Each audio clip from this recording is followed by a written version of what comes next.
नमस्कार दोस्तों, मैं अमित पांडे फिर आज आपके लिए एक नया चैप्टर लेके आया हूँ जिसका नाम है एरर एंड इट्स मेजरमेंट।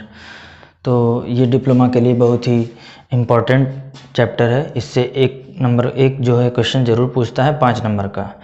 या तो पूछ लेता है टाइप ऑफ एरर क्या होता है, या पूछ सकता है इसमें परसेंटेज एरर फाइंड करना है, इसका न्यूमेरिकल परसेंटेज एरर का। तो अभी हम शुरुआत करते हैं टाइप ऑफ एरर से, उसके बाद हम इसके न्यूमेरिकल्स भी सॉल्व करना सीखेंगे। चलिए देखिए, सबसे पहला हम जानते हैं कि हमारा सिस्टमेटिक एरर क्या होता है। देखिए, सिस्टमेटिक एरर को हिंदी में हम क्रमबद्ध त्रुटि बोलते हैं। सिस्टमेटिक एरर ऐसा एरर है जिसका कारण हमें पता होता है, या कह सकते हैं ऐसा एरर जिसका कारण हमें पता हो। कॉजेज आर नोन, मतलब कारण हमें पता हो। तो अगर इसका कारण पता है तो इसको हम एरर को कम कर सकते हैं। तो मतलब ऐसा एरर जिसका कारण पता हो उसे हम क्या करेंगे, क्या बोलेंगे, सिस्टमेटिक एरर या क्रमबद्ध त्रुटि। देखिए, अगर इसका कारण पता है तो इसे हम इसकी वैल्यू को कम कर सकते हैं, तो इसको मिनिमाइज कर सकते हैं इस एरर को। अब अगला है हमारा इंस्ट्रूमेंटल एरर। ये किसका पार्ट है? सिस्टमेटिक एरर का ही एक भाग है जिसका नाम है इंस्ट्रूमेंटल एरर। इसको यंत्र के कारण त्रुटि कहा जाता है हिंदी में। अब देखिए, जैसे यंत्र के कारण त्रुटि अगर बताया जाए तो क्या हो सकता है, जैसे उसकी संरचना, बनावट या मैन्युफैक्चरिंग में उसकी अगर गड़बड़ी है तो इस तरह के एरर को क्या बोलेंगे? Instrumental error. अब देखिए, इसी में एक आता है हमारा जीरो एरर। यहाँ मैंने लिखा हुआ है जीरो एरर। तो जीरो एरर में क्या होता है कि हमारा यंत्र जो है बिना मापन के ही कुछ वैल्यू शो करने लग जाता है। मतलब उसका जो मेज़रमेंट है जीरो से कुछ आगे बढ़ जाता है, पहले ही बिना मापे ही कुछ जीरो से आगे उसका वैल्यू शो कर रहा होता है। तो इस तरह को एरर को क्या बोलते हैं? Zero error. मतलब अगर हम मेज़र कर रहे हैं, जैसे मान लीजिए हमारा कोई प्रेशर गेज है, प्रेशर गेज का जो एनालॉग निडल है वो जीरो से कहीं 10 पे या 5 पे पहले से ही 5 मेगा पास्कल का प्रेशर शो कर रही है। तो इस तरह के एरर को क्या बोलेंगे? Zero error. इस तरह का एरर हम कैलिब्रेशन के माध्यम से दूर कर सकते हैं। अब आते हैं अगला हमारा इम्परफेक्शन इन मेजरमेंट, मापन में कमी के कारण त्रुटि। अगर मान लीजिए इस त्रुटि में क्या होता है कि अगर कोई इंसान है वो प्रोसीजर को सही ढंग से फॉलो नहीं कर रहा है, जैसे कोई मेज़रमेंट करना है उसके प्रोसीजर को वो फॉलो नहीं कर रहा है, या कुछ बातों को, कुछ फैक्ट्स को इग्नोर करके मेज़रमेंट कर रहा है, तो उस टाइम हम जो एरर मिलेगा उसे हम इम्परफेक्शन इन मेजरिंग कहेंगे, या मापन में कमी के कारण त्रुटि बोलेंगे। अगला है हमारा सिस्टमेटिक एरर का ही टाइप है पर्सनल एरर, या इसको पैरेलैक्स एरर भी बोलते हैं। इसका हिंदी नाम है व्यक्तिगत त्रुटि। अब देखिए, इसमें अब पर्सनल एरर में क्या होगा कि जो हमारा प्रयोग करता है या ऑब्जर्वर है वो उसकी क्षमता पे डिपेंड करता है, वो यंत्र को कैसे प्रयोग कर रहा है उस पर डिपेंड कर रहा है, और कितनी वो सावधानियां बरत रहा है। तो इस तरह के एरर जो मिलेंगे उसे हम क्या बोलेंगे? Personal error. अगला हमारा है error due to external reason, बाह्य कारणों के वजह से त्रुटि। अब देखिए, बाह्य कारणों से कौन सी त्रुटि हो सकती है? जैसे कोई हम एक्सपेरिमेंट कर रहे हैं, उसका या तो टेम्परेचर में कुछ फ्लक्चुएशन हो जाए, या प्रेशर में कोई वेरिएशन हो जाए, या ह्यूमिडिटी बढ़ जाए, तो उस टाइम जो एरर हमें मिलेगा बाह्य कारणों की वजह से, मतलब कोई भी बाह्य कारण, प्रेशर, टेम्परेचर या ह्यूमिडिटी, या कह सकते हैं इसको इन्वायरमेंटल जो एरर है, ये एक तरह का इन्वायरमेंटल एरर है। इन्वायरमेंट में कुछ चेंज आ जाए, इसके वजह से जो त्रुटि उत्पन्न होती है उसे error due to external reason बोलते हैं, या बाह्य कारणों से त्रुटि बोलते हैं। अगला है हमारा रैंडम एरर। अच्छा, अभी हमने पढ़ा सिस्टमेटिक एरर, दूसरा क्या होता है हमारा? Random error. अब देखिए, ऐसा एरर जिसका कारण ना पता हो।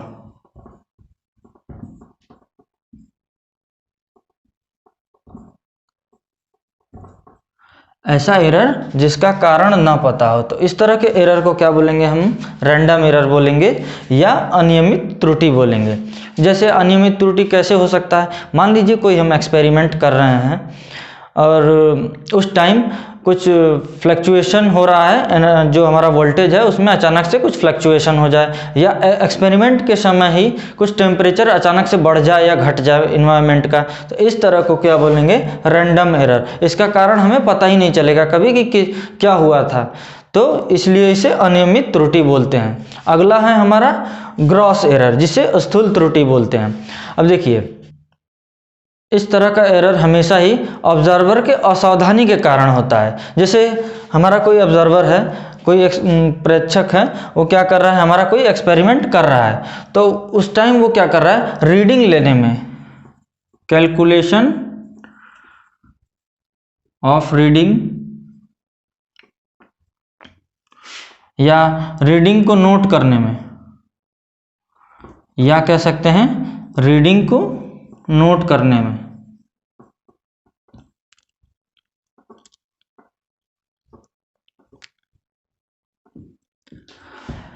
देखिए ग्रॉस एरर क्या होता है, अगर हमारा कोई ऑब्जर्वर है या कोई एक्सपेरिमेंट कर रहा है, वो कैलकुलेशन कर, रीडिंग की कैलकुलेशन करने में कुछ गड़बड़ी कर दे, या रीडिंग को नोट करने में ही कुछ गड़बड़ी कर दे, तो इस तरह के एरर को हमेशा हम ग्रॉस एरर कहेंगे या स्थूल त्रुटि कहेंगे।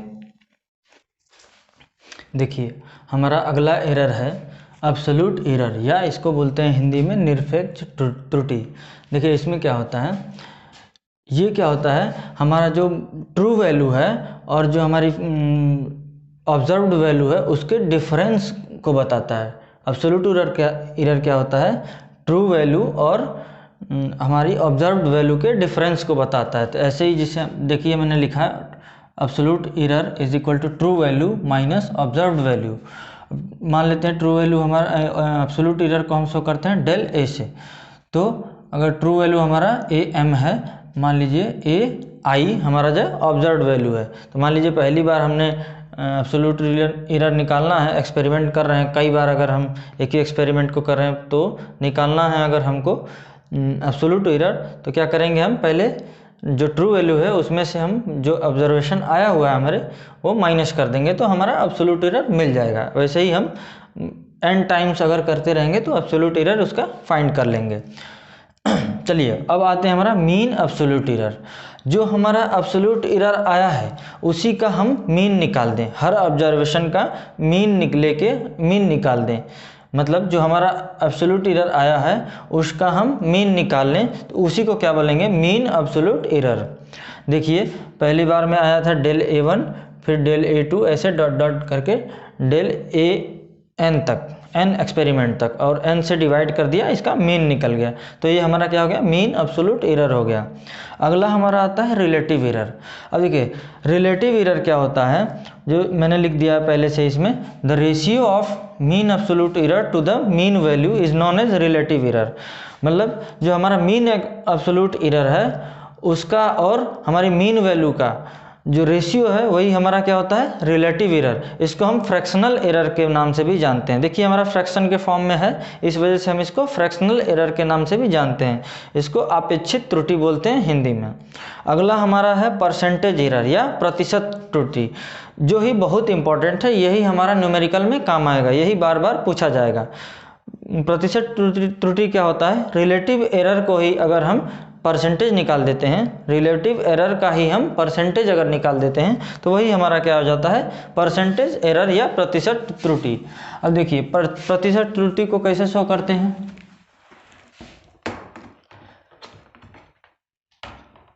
चलिए देखिए ये हमारा है परसेंटेज एरर।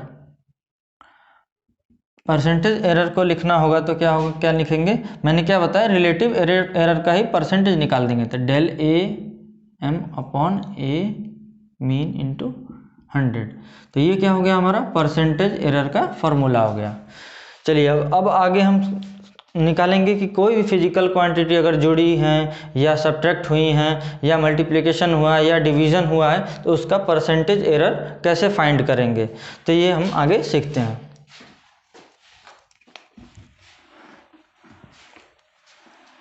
चलिए देखिए अब हम अगला हमारा टॉपिक है estimation of error in measurement. में किसी भी मेजरमेंट में एरर को कैसे कैलकुलेट करें, वो हम अब इसमें फाइंड करेंगे, कैसे कैलकुलेट करें वो सीखेंगे। पहला इसमें है error in addition of physical quantities. अगर कोई ऐसी फिजिकल क्वांटिटी है जो दो फिजिकल क्वांटिटी के एडिशन से बनी है तो उसमें कैसे एरर फाइंड करें वो हम आज पहले सीखते हैं। मान लेते हैं कोई हमारी फिजिकल क्वांटिटी x है और कोई दो फिजिकल क्वांटिटी से बनी है a प्लस बी से। अब अगर हम x में एरर फाइंड करना चाहते हैं तो इन दोनों का एरर के सम के बराबर हमारा x का एरर होगा या सब्ट्रैक्शन के बराबर होगा। मे बी कि कुछ एरर कुछ कमी आई हो या कुछ बढ़ के ही हमारा ऑब्जर्वेशन मिला हो। तो देखते हैं यहाँ पे अगर हम इसमें एरर निकालने की कोशिश करें तो क्या कर सकते हैं, x में या तो प्लस माइनस डेल x, तो यही हमारा क्या है, एरर है। डेल x जो हमारा क्या है, एरर है। तो इसको हम अगर लिखें तो a में भी कुछ हमारा एरर आया होगा प्लस b में भी कुछ हमारा एरर आया होगा प्लस माइनस बी। अब देखिए आगे क्या करते हैं, हम इसको ओपन कर दें x प्लस डेल एक्स और इसको क्या लिख सकते हैं, a plus B plus minus del a plus minus del b, ऐसे लिख सकते हैं। देखिए a ब्रैकेट ओपन कर दिया, इन दोनों को पास में कर दिया। अगर हम यहाँ देखेंगे तो a b और x हमारा बराबर है, या ऐसे लिख दें del x is equal to A B को हम x लिख सकते हैं। हमारा यहाँ से A B is equal to X हो सकता है, x plus minus del a plus minus del b, यहाँ हम ऐसे लिख लिया। तो देखेंगे x x इधर कैंसिल, तो डेल x हमारा निकल के आ गया क्या, plus minus del a plus del b। तो ये हमारा जब एडिशन हो तो ऐसे फाइंड करेंगे, del x is equal to plus minus del a plus del b। तो यहाँ से जब अगर कोई क्वांटिटीज़ का एडिशन हुआ हो तो यहाँ से हम एरर निकाल सकते हैं। अब अगला है हमारा एरर इन सब्ट्रैक्शन। सब्ट्रैक्शन में कैसे एरर होगा, मान लीजिए कोई हमारा x फिजिकल क्वांटिटी है, इसमें कोई a माइनस बी हमारी क्वांटिटी से बना है।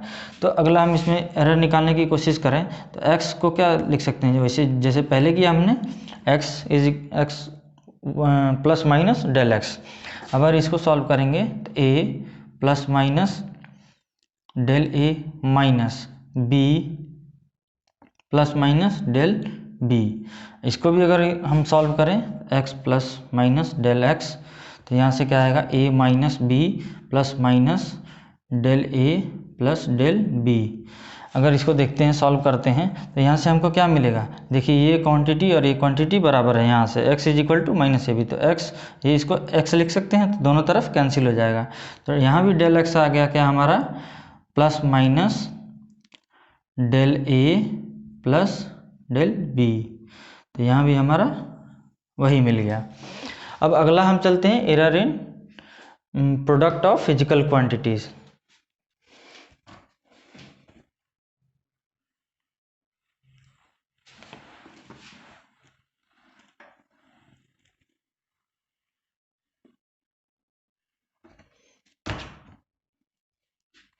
देखिए तीसरा हमारा क्या है, error in product of physical quantities. यहाँ से अगर देखें तो वैसे ही हमारा क्या होगा, x is equal to A into B. अभी इसमें हमको एरर फाइंड करना है तो x क्या करते थे, प्लस माइनस डेल x, यही तो हमारा एरर हुआ। तो अगर यहाँ करेंगे तो क्या होगा, a plus minus del a into, अब इस बार क्या होगा इंटू में, तो b plus minus del b। चलिए देखिए ये हो गया हमारा। अब इसमें से क्या करें, हम x कॉमन कर लें। कॉमन करा तो क्या होगा, 1 plus minus del x equal to, यहाँ से अगर देखें a कॉमन किया तो 1 plus minus del a upon a। यहाँ भी अगर हम कॉमन कर लें, यहाँ हम b कॉमन कर लिए तो क्या 1 plus minus del b upon b। देखिए अब इसके आगे हम क्या करेंगे, कॉमन हो गया तो थोड़ा सा इसको अरेंज कर लेते हैं, 1 plus minus del X is equal to A into B. अब अगर इसको ऐसे सॉल्व करें तो क्या आएगा, 1 plus minus del A upon A और ये 1 plus minus del B upon B. देखिए अब इसको सॉल्व करते हैं। अब देखिए a इंटू बी हमारा क्या था, x था, तो x इधर से हमारा कैंसिल आउट हो जाएगा, तो बचेगा क्या 1 plus minus del X is equal to, अब इस ब्रैकेट को ओपन कर दें, ये तो हमारा कैंसिल आउट हो गया, तो ब्रैकेट को ओपन कर दें, अब क्या मिलेगा 1 plus minus del A upon A plus minus del B upon B plus minus del A upon A into del B upon B. अब देखेंगे ये हमारा एरर निकाल रहे हैं, ये वैसे ही छोटी क्वांटिटी है और ये हम छोटी क्वांटिटी में छोटी क्वांटिटी का मल्टीप्लाई कर दिए, तो छोटी क्वांटिटी में छोटी क्वांटिटी का मल्टीप्लाई कर देंगे तो क्या होगा, और ही छोटी क्वांटिटी हो जाएगी, इसलिए इसको हम नेगलेक्ट कर लेंगे। जैसे मान लीजिए 0.2 का मल्टीप्लिकेशन हम कर रहे हैं 0.3 में, या ऐसे कर सकते हैं 0.02 का मल्टीप्लिकेशन हमने किया 0.03 में। अब देखेंगे तो इसका अगर मल्टीप्लिकेशन करते हैं तो क्या आएगा 0.0006। देखिए तो और भी छोटी क्वांटिटी आ गई, दो छोटी क्वांटिटी का मल्टीप्लिकेशन और छोटी क्वांटिटी आ गई, इसलिए हम क्या करेंगे, इसको नेगलेक्ट कर लेंगे, बहुत ही छोटा हो जाएगा। तो इसको नेगलेक्ट करेंगे तो क्या मिलेगा हमारा 1 plus minus del X, sorry यहाँ पे हम कॉमन लिए थे तो यहाँ अपॉन एक्स आया था।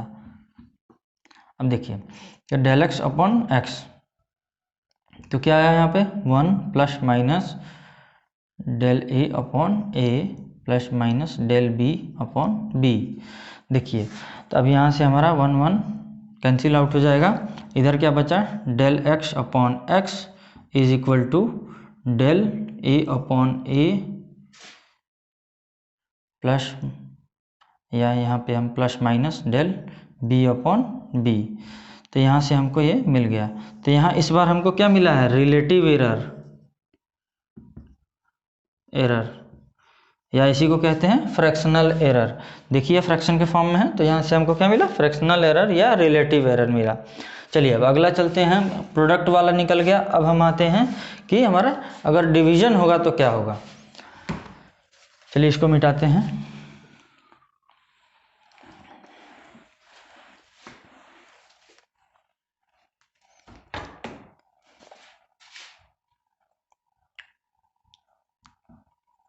मान लेते हैं x हमारी कोई फिजिकल क्वांटिटी थी जो दो फिजिकल क्वांटिटी के डिवीजन से बना है। अब x का एरर निकालना है, x में कितना एरर होगा, तो अगर हम इसको निकालें यहाँ से तो x plus minus del x, तो यही हमारा क्या हुआ, एरर हुआ। तो अगर इसको हम लिखें ऐसे ही तो plus minus del a upon b plus minus del b, तो यहाँ देखेंगे हमारा एक इक्वेशन बना। अब इसमें क्या करेंगे, a कॉमन कर लें, b कॉमन कर लें, इधर x कॉमन कर लें। तो अगर हम x कॉमन कर लेंगे तो क्या बचेगा 1 plus minus del x upon x, और इधर हम देखेंगे तो a अगर कॉमन किया तो a यहाँ पे क्या हुआ 1 plus minus del a upon a, और यहाँ क्या बचा b कॉमन किया तो 1 plus minus del b upon b। अब देखिए इसमें अगर देखें तो a अपॉन बी हमारा x हो जाएगा, तो ये हमारा एक कट गया, तो बचा क्या यहाँ पे 1 plus minus del x upon x, इधर क्या बचा 1 plus minus del a upon a, और इसको हम ऊपर ले जाएं तो पावर में क्या आ जाएगा -1 डेल b अपॉन b की पावर -1। अगर हम इसको बाइनोमियल एक्सप्रेशन से खोलें तो क्या होगा देखेंगे, ये तो हमारा एज इट इज़ लिखा जाएगा, इसे हमने कुछ नहीं किया बस लिख दिया। अगर इसको बाइनोमियल एक्सप्रेशन से खोलें तो 1 plus minus del B upon B ही रहेगा।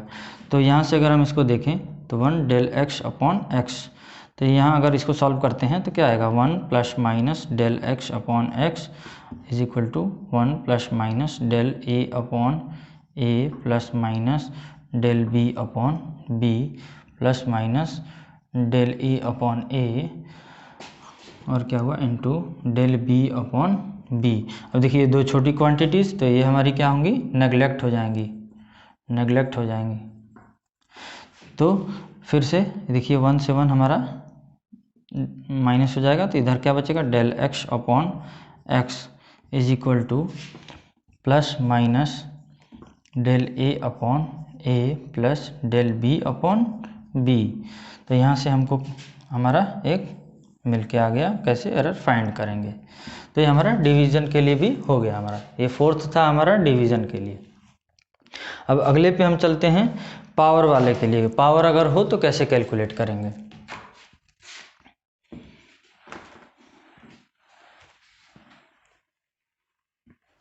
अगला देखेंगे एरर इन क्वांटिटीज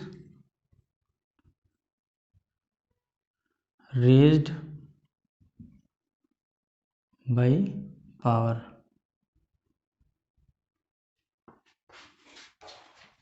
या raised in power, in power ज़्यादा सुटेबल होगा। देखिए मान लेते हैं हमारे कोई x क्वांटिटी थी और a की पावर हमारा l था, b की पावर m था और c की पावर n है। अगर अब इसका पावर है, पावर दिया हुआ है, इसमें कैसे एरर का मेज़रमेंट करें। चलिए इतना दिया हुआ है, अब इसको हम क्या करते हैं, दोनों तरफ पहले टेकिंग लॉग बोथ साइड। देखिए क्या करते हैं, पहले अब log x is equal to log a की power l plus log b की पावर m। अगर मल्टीप्लिकेशन है तो क्या होता है, प्लस होता है, डिवीज़न है तो माइनस होता है। यहाँ किया minus log c to the power n। अब पावर में है तो ये सामने चला आता है, तो ऐसे हम लिख सकते हैं log x is equal to l log a plus m log b minus n log c। अब अगर हम इसका डिफरेंशिएट कर दें, डिफरेंशिएट बोथ साइड, अगर दोनों तरफ डिफरेंशिएशन कर दें तो क्या होगा, 1/x dx upon x is equal to l। इधर अगर इसको सॉल्व करते हैं तो dA अपॉन a प्लस यहाँ अगर इसको सॉल्व करें तो m dB upon b minus n dC upon c। देखिए इतना हमारा हो गया। तो यही हमारा क्या है, एरर है।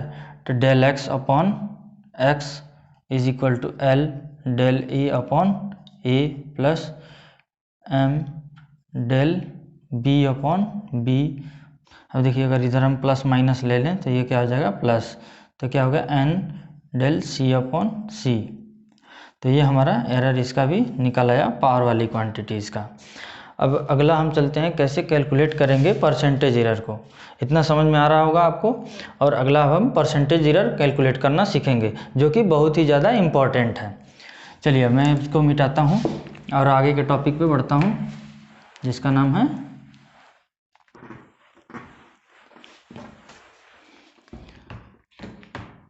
चलिए देखते हैं हम percentage error.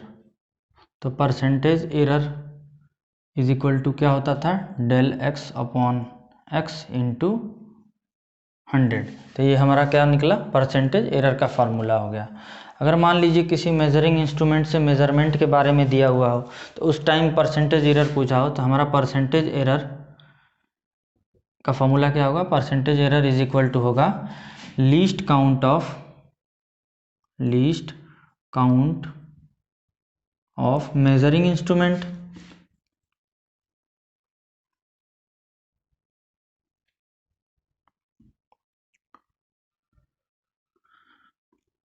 Upon measured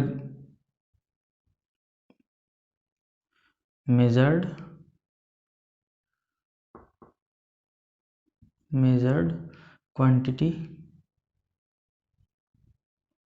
into 100।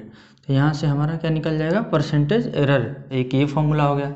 अब मान लीजिए फार्मूला यूज़ कब करेंगे, अगर मान लीजिए दिया हुआ है कोई माइक्रोमीटर या स्क्रू गेज से अगर हमको मेज़रमेंट करना है, स्क्रू गेज से मेज़रमेंट करना है, उसमें पूछा कि कितना अगर कोई चीज़ मेज़र किया हमने, कोई हमारी डायमीटर को मेज़र किया, तो पूछा जाएगा कि कितना हमारा एरर स्क्रू गेज से मेज़र करने में आ रहा है, तो उस टाइम हम ये परसेंटेज एरर निकाल सकते हैं। जैसे कैसे परसेंटेज अगर एरर निकालना है अगर स्क्रू गेज का, तो लिस्ट काउंट हमारा होता है 0.001 सेंटीमीटर।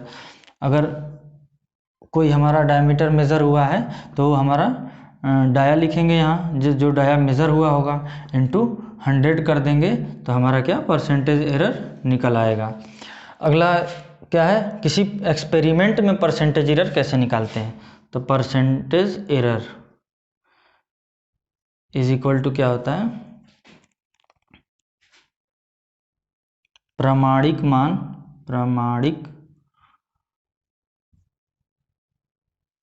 मान माइनस प्रायोगिक मान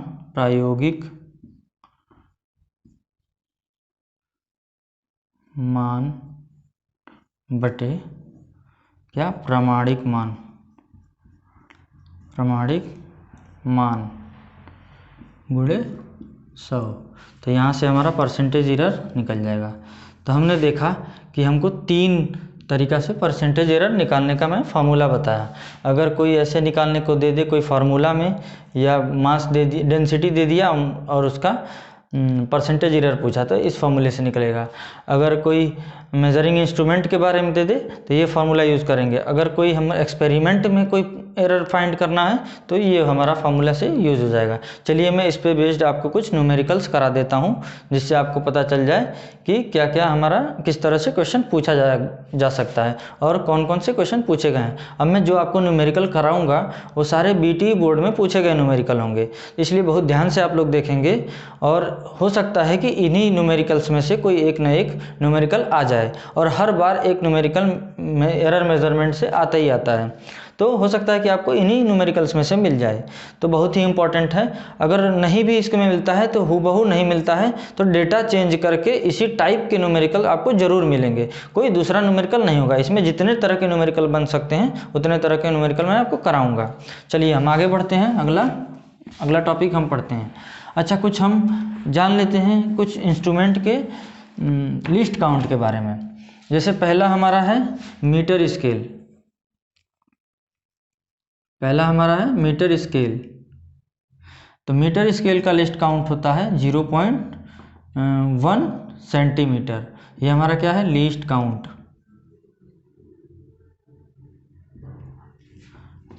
अब आते हैं वर्नियर कैलिपर।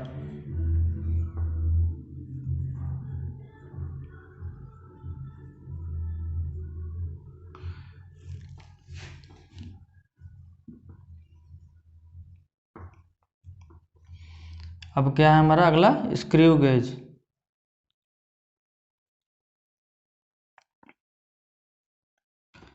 (0.001 सेंटीमीटर। तो इसको आप याद कर लेंगे।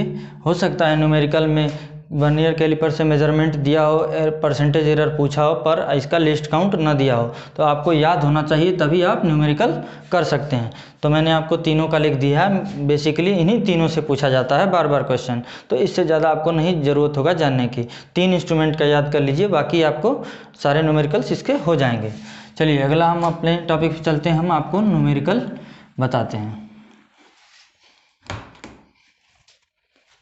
चलिए आइए देखते हैं। ये मेरा क्वेश्चन है, लिखा है एक ठोस घन या सॉलिड क्यूब की लंबाई के मापन में मेजरमेंट में 3% और मास में 4% की एरर है।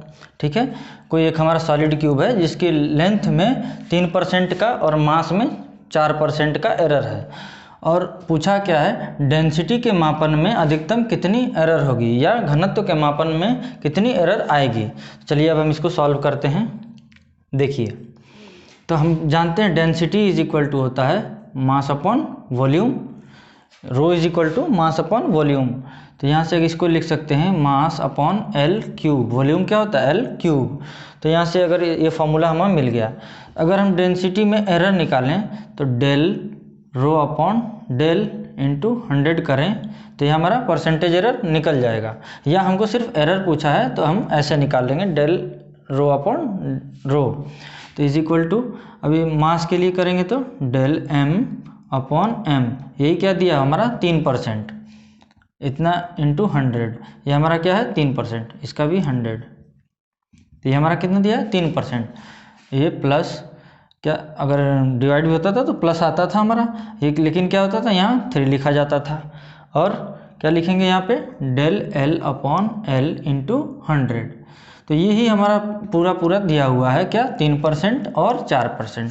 तो यहाँ del rho upon rho into 100, ये इसका परसेंटेज एरर निकाल रहे हैं हम। तो यहाँ से क्या मिला 3% प्लस 3 इंटू ये कितना है मास में हमारा है 4% और लेंथ में कितना है 3%, 3 इंटू 3%। यहाँ से अगर इसको सॉल्व करें तो ये 4% प्लस 9%, तो इसको सॉल्व करने के बाद कितना आएगा हमारा 13%। देखिए कितना आसानी से हम इसको सॉल्व कर लिए। तो हमारा del rho upon rho into इतना क्या आ गया, मतलब कह सकते हैं कि डेंसिटी में हमारा कितना परसेंटेज का एरर आ रहा है 13% का। ठीक है, उम्मीद कर रहा हूँ ये आपको समझ में आया होगा। हम अपने अगले क्वेश्चन की तरफ बढ़ते हैं। चलिए आते हैं अब अपने अगले क्वेश्चन पे। देखिए इसमें क्या लिखा हुआ है, किसी तार की लेंथ दी हुई है जो है 25.5 सेंटीमीटर और उसकी रेडियस दी है 1.02 mm। अब उसके वॉल्यूम में होने वाले जो परसेंटेज एरर है वो कैलकुलेट करना है या उसकी गणना करनी है। तो आते हैं हम पहले, तो वॉल्यूम क्या होता है, मान लेते हैं ये हमारा कोई तार है तो कुछ सिलेंड्रिकल शेप में होगा, तो इसकी लंबाई कितनी है L है, लंबाई कितनी है L है, और इसका जो रेडियस कितना है हमारा R है। तो अगर इसका हम देखें तो वॉल्यूम क्या निकल के आएगा, पाई आर स्क्वायर L। इस तार के लिए वॉल्यूम क्या हो जाएगा, पाई आर स्क्वायर L। अब देखिए परसेंटेज एरर अगर निकालेंगे तो del V upon V into 100, यही वॉल्यूम का परसेंटेज एरर हो गया। अगर अब इधर निकालें हम, कैसे परसेंटेज एरर फाइंड करते थे वैसे 2 पावर था तो सामने आ गया, ये कांस्टेंट था तो हटा देंगे, इसका कोई एरर तो आएगा नहीं, पाई की वैल्यू तो कांस्टेंट ही रहेगी। तो 2 हमारा सामने रख लेते हैं, del R upon R into 100 कर देंगे, प्लस अब क्या करेंगे del L upon L into 100 लिख लेंगे इधर भी। तो ये हमारा, यही तो हमारा होगा परसेंटेज एरर इसका। लेकिन अब देखिए इसमें हमने रेडियस वगैरह तो दिया है, पर कितना इसमें परसेंट एरर हो रहा है वो तो नहीं दिया है। तो एरर किसके हिसाब से होगा, जिस इंस्ट्रूमेंट से हम मेज़र करेंगे, मेज़रमेंट जिस इंस्ट्रूमेंट से करेंगे। तो अब यहाँ क्या रखेंगे हम, अपना लीस्ट काउंट रख लेंगे। देखेंगे तो del V upon V into 100। अब यहाँ देखिए रेडियस का मेज़रमेंट किससे होगा हमारा, हमेशा किससे होगा, स्क्रू गेज से। अगर रेडियस का मेज़रमेंट स्क्रू गेज से होगा तो देखिए रेडियस स्क्रू गेज का हमारा लीस्ट काउंट क्या होता है 0.001 सेंटीमीटर। अब देखिए रेडियस दिया किस में है, मिलीमीटर में, तो अब इसको भी किस में करना पड़ेगा कन्वर्ट, मिलीमीटर में। देखिए इसको कन्वर्ट करेंगे मिलीमीटर में तो 0.01 मिलीमीटर आ जाएगा। तो यहाँ से हम रखे वैल्यू, तो क्या रखेंगे 0.01 अपॉन 1.02 इंटू 100 प्लस, अब देखिए हमारा लेंथ कितना है 25.5 सेंटीमीटर, और ये किससे मेजरमेंट होगा, मीटर स्केल से। तो मीटर स्केल का लिस्ट काउंट कितना होता है 0.01 सेंटीमीटर। तो ये भी हमारा सेंटीमीटर में दिया है तो डायरेक्ट रख लेंगे 0.01 सेंटीमीटर अपॉन 25.5 इंटू 100। चलिए देखिए अब इसको सॉल्व करते हैं। देखिए 2 डेसिमल पे यहाँ भी डेसिमल, यहाँ भी 2 डेसिमल पे, तो कैंसिल हो जाएगा, उड़ जाएगा डेसिमल हमारा, यहीं से कैंसिल हो जाएगा। तो ये क्या करें 2 अपॉन 102 इंटू 200 कर देते हैं डायरेक्ट, 100 से मल्टीप्लिकेशन करने के बाद। अगर इधर सॉल्व करें तो 10 अपॉन 25.5, 10 अपॉन इतना, 10 अपॉन इतना हो गया। ठीक, अब आगे करें इसको सॉल्व, तो यहाँ से देखेंगे हम क्या होगा, कैंसिल आउट होके अगर 2 से इसको कैंसिल करें तो 100 अपॉन 51 प्लस यहाँ अगर 5 से करें तो 5 2 ज़ा 10, 5 5 ज़ा 25, 5 1 ज़ा 5। इसको अगर सॉल्व करते हैं तो 102 अपॉन 51 आएगा। तो अगर इसको आगे सॉल्व करें फर्दर तो 2% हमारा आ जाएगा वैल्यू। तो यहाँ से हमारा del v upon v into 100 की वैल्यू कितना आ गई, तो यही हमारा क्या हो गया, परसेंटेज एरर आ गया हमारा, वॉल्यूम में कितना परसेंट एरर आ। चलिए अगला क्वेश्चन देखते हैं हम। क्या दिया हुआ, एक सिलेंडर की लेंथ के मापन में 2% का एरर और उसके रेडियस के मापन में 1% का एरर और मास के मेजरमेंट में 4% का एरर हो रहा है, तो उसके डेंसिटी में कितना परसेंट का एरर होगा। उम्मीद करता हूँ समझ में आ रहा होगा क्वेश्चन, बहुत ही इजी क्वेश्चन है। देखिए इसको हम सॉल्व करके दिखाते हैं। देखिए सिलेंडर के मापन में 2%, लेंथ में 2%, रेडियस में 1% और मास में 4% का एरर है। मतलब डेल एल अपॉन एल कितना है, 2% है। डेल आर अपॉन आर कितना है, 1% है। और डेल एम अपॉन एम कितना है, 4% है।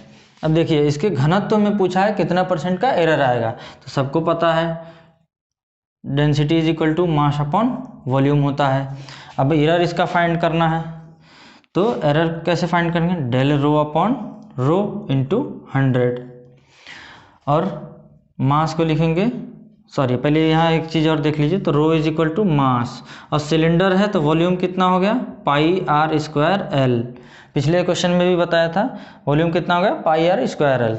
तो अब यहाँ इसको सॉल्व करते हैं, तो मास के लिए क्या, del m upon m plus r, power आगे आ जाता है, नीचे है तो भी वही काम करेंगे हम, तो del r upon r into 100। यहाँ भी 100 से मल्टीप्लिकेशन करेंगे, परसेंटेज एरिया निकालना है, प्लस एल, तो डेल एल अपॉन एल। तो यहाँ सीधे सीधे वैल्यू पुट करते हैं, del rho upon rho into 100 is equal to क्या आएगा, देखिए ये पूरा कितना दिया हुआ है हमारा, मास का 4% प्लस 2 इंटू रेडियस 1% प्लस यहाँ अगर देखें लेंथ 2%, डायरेक्ट जोड़ लेंगे 4% तो 6 2 8%, तो टोटल हमारा आंसर कितना आ गया, 8%। बहुत ही आसान सा सवाल था और ये आपके 5 नंबर में पूछा गया था, तो बहुत इजीली आप इसको फाइंड कर सकते हैं। चलिए अब हम अपने अगले क्वेश्चन की तरफ बढ़ते हैं, अपना चौथा क्वेश्चन देखते हैं।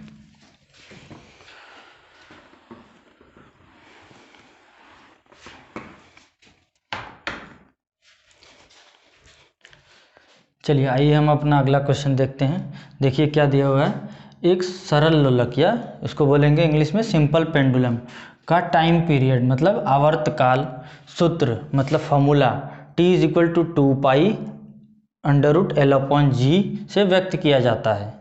तो आवर्तकाल टी और लंबाई के मान में एरर क्रमशः दिया हुआ है 1.5, मतलब टी में एरर कितना है 1.5% एंड लेंथ में कितना है 2% हो, तो g के मान को ज्ञात करने में परसेंटेज त्रुटि की गणना कीजिए। अब इसमें g के मान में कितना परसेंट त्रुटि होगी उसकी गणना करना है। अब देखिए फॉर्मूला दिया हुआ है t is equal to 2 pi under root L upon जी।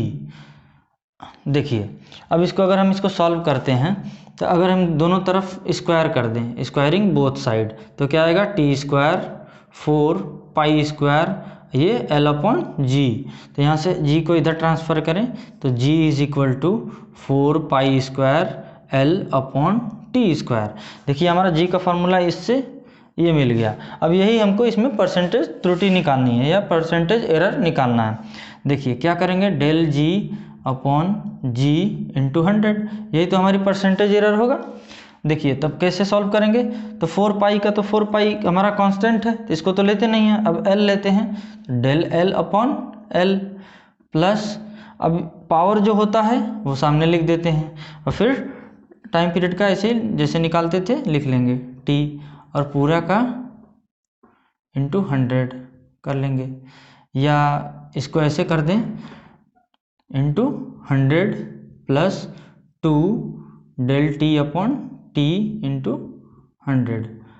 अब सॉल्व करते हैं तो क्या मिलेगा, ये दिया हुआ है हमारा, देखिए टाइम पीरियड का भी दिया हुआ है कितना 1.5 और लेंथ का 2, तो लेंथ को हम लिखेंगे 2% प्लस 2 इंटू टाइम पीरियड का 1.5%। अगर इसको सॉल्व करते हैं तो 2% प्लस इसको मल्टीप्लाई करेंगे 3%, तो टोटल कितना आ गया 5%।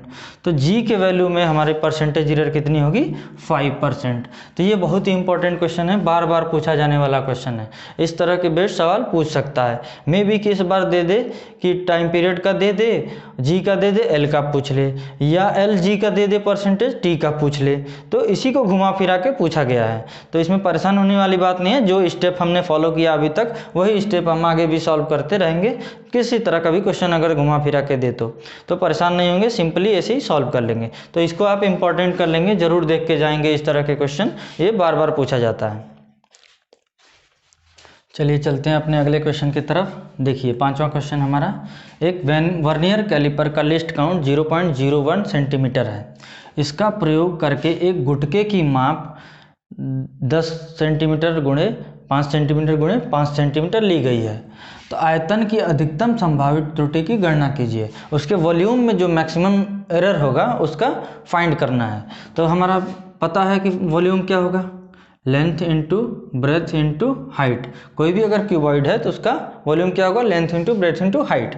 तो अगर हम इसको सॉल्व करें, इसका एरर निकालने की कोशिश करें, तो del v upon v into 100 is equal to क्या लिख सकते हैं, del l upon l plus del B upon B plus del h upon H.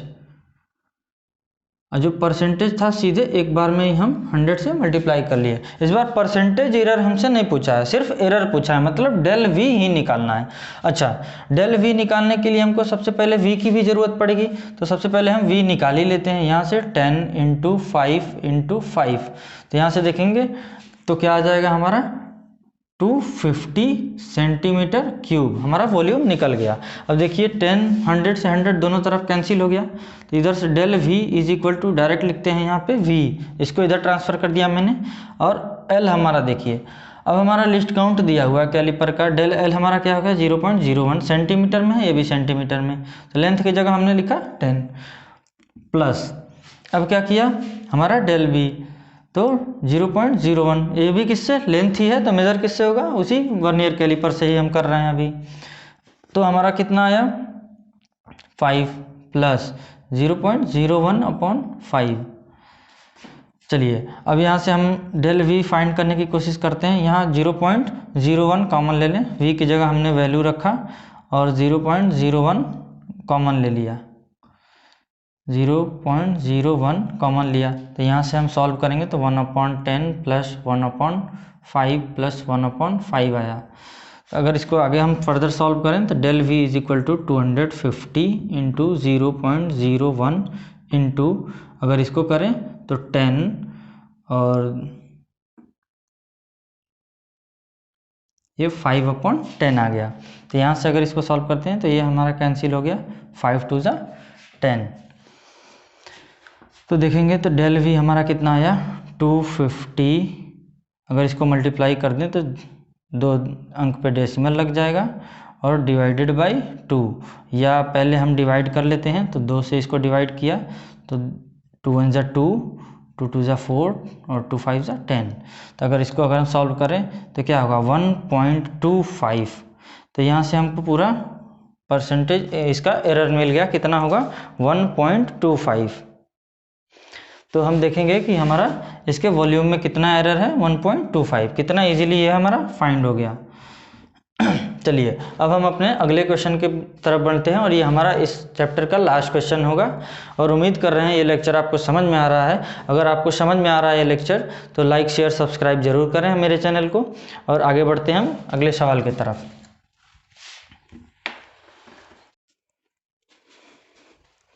देखिए हमारा क्वेश्चन है, किसी प्रयोग द्वारा प्राप्त ध्वनि की चाल 340 मीटर पर सेकंड है। यदि समान भौतिक अवस्थाओं में इसका प्रामाणिक मान 332 मीटर पर सेकंड हो तो प्रायोगिक त्रुटि की गणना कीजिए या प्रायोगिक त्रुटि ज्ञात कीजिए।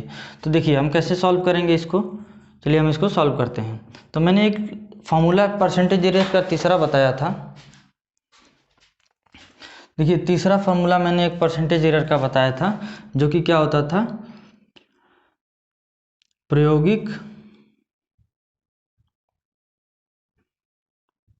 परसेंटेज त्रुटि बराबर, क्या बोला था मैंने, प्रामाणिक मान माइनस प्रायोगिक मान बटे प्रामाणिक मान।